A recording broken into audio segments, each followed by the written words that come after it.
We're going to combine our experience today, me as a psychologist, Vicki as a speech language pathologist, to talk about how to get children to talk about their feelings.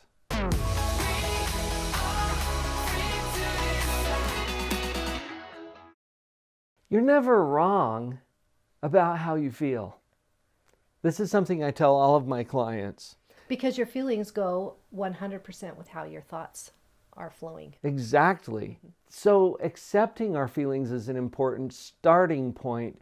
And as a parent, before we get into talking about how to help the kids, as a parent, just check in with your level of comfort about feelings and your own ability to talk about feelings. If we need to work on that, let's talk, okay?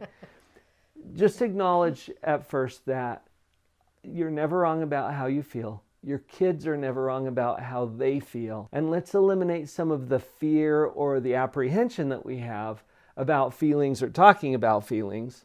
And then we're in a place where we can actually help them. Have you noticed, Vicki, when you work with kids, especially in communication, that they don't often have a lot of vocabulary around feeling? You know, the first ones there is always happy, mad, sad. Happy, mad, sad. Those are the first three that we always talk about. Are you feeling happy? Are you sad? Are you mad? And that's it. That's not a very big vocabulary so And there's far. a lot of emotions that, you know, there's different grade levels and depths of them that those words don't really define very well. So we want to expand that vocabulary. Let's get some new words in there that speak to that richness or that depth of experience that we all have emotionally, because we feel much more than happy, sad, and mad. Right. So the way to do that is you might add in just describing your own. I always say one of the best ways to do any type of a vocabulary enrichment lesson is to talk about your own experiences and introduce those words. So you might say, you know, I felt frustrated when. Frustrated. Wait, that's a new word. That's a new word. It's not the same as mad. Your child probably doesn't know that word, unless they're a little older and they've already encountered it. Right. But the point is that you're introducing new words to them. Frustrated. How about disappointed? Right. In fact, you know what? Mad is a word we use to describe anger, or a higher level of that is rage. Right. Okay, so we can expand the vocabulary on both sides of this. Anger is typically a secondary emotion, meaning that it comes from or after another emotion that's more primary, like disappointment or frustration or sadness or fear. These things can trigger what we usually call mad or angry. So while we're expanding the vocabulary of our children, we're also helping them to learn an important thing about emotional regulation and to look for these other feelings that probably are preceding the feelings of anger. When I work with kids at the office and I'm trying to help them express their emotions, sometimes it helps to give them a why. Okay. You know why? And I'm a psychologist, not an artist, but this is a picture of you. Isn't it cute? And so if this is your child, and you could even do this with your child, sketch a little picture, have some fun with it. And this child, as you go through life, things happen, right? Sometimes your brother hits you, or your sister takes away your toy, or your mom says something you didn't like, and it gives you a feeling, and I can show you what that feeling looks like. It looks like this right here. Do you see that feeling right inside of there? And then another thing happens, and it feels kind of like this one.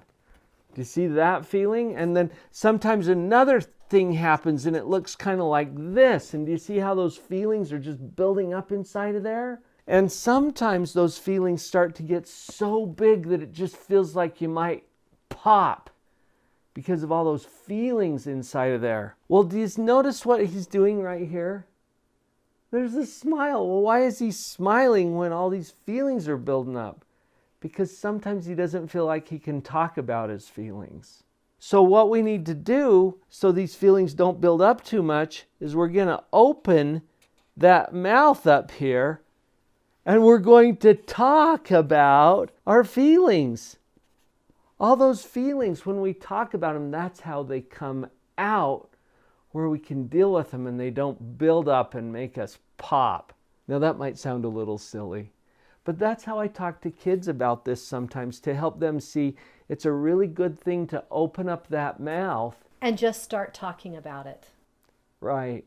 You can do a similar thing with your kids, just to help them see that getting those feelings out and talking about them is a great way to reduce some of the pressure that builds up inside of us. That's good for adults too, by the way, to be able to talk about your feelings. Can I add one thing in? Be aware of how you're responding when they finally do open their mouth and say something about their feelings. Good point. I don't think it's going to be at all helpful if you react really strongly, or, sometimes we say, oh, you're really not that mad. Be sure not to belittle their feelings once they have opened their mouth to talk about it. Be ready to accept whatever they bring to the table. For you to freak out about it, or to tell them they shouldn't feel that way, or say, no, that's not really what you're feeling. Not helpful. Accept whatever it is. Remember, they're never wrong about how they feel. And as you accept that, you're going to help them start to process how they're feeling so that they can deal with it more appropriately. Now that's a final point that I wanted to make too, Vicki.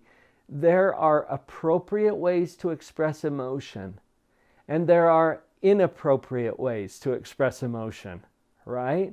It's okay for your child to say, oh, I felt so angry or frustrated, or I was enraged. There's another word that they could use. And to accept that feeling, but to help them see that when you're feeling that, it's not okay to hit someone. Yeah. The emotion and the behavior are not the exact same thing. So we don't get to act angry all the time just because we're feeling angry or frustrated or annoyed. As you've helped your child to talk about their emotions, then you're in a position where you can help them to process what to do with it now. Right. What would be an appropriate expression of that? And they'll pick up on it. They'll be able to see that this communication skill that we're helping them to develop is something that can really help them to get along better in their own life. Thank you for joining us here on the channel. We have formed also a positive parenting community. You can connect to that through parentingpowerup.com. Vicki and I have collaborated to put together a lot of really great resources for you as a parent. Come join us there, parentingpowerup.com. Her head was down, face locked onto the phone.